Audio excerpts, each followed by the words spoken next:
Biz azadıq, biz müstəqilik, biz sərbəstdik. Biz heç kəsdən asılı deyilik. Biz özümüz öz taleyimizin sahibiyik.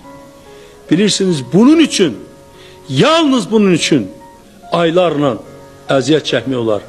İllərlə əziyyət çəkmək olar. İllərlə ac qalmaq olar. Məhz bunun üçün.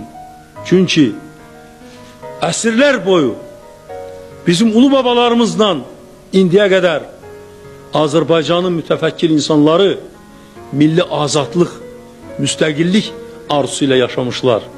Milli azadlıq, müstəqillik üçün mübarizə aparmışlar, vuruşmuşlar. Amma buna nail ola bilməmişlər. Biz buna nail olmuşuq. Və bilin ki, bunu indi əlimizdə saxlamaq, bunu qorumaq hər bir insanın canından da onun üçün artıqdır. Mənim üçün bunu bilin, mən sizə deyirəm, öz həyatımdan, öz canımdan artıq Azərbaycanın müstəqilliyini qorumaq, onu saxlamaq, onu əbədi etməkdir.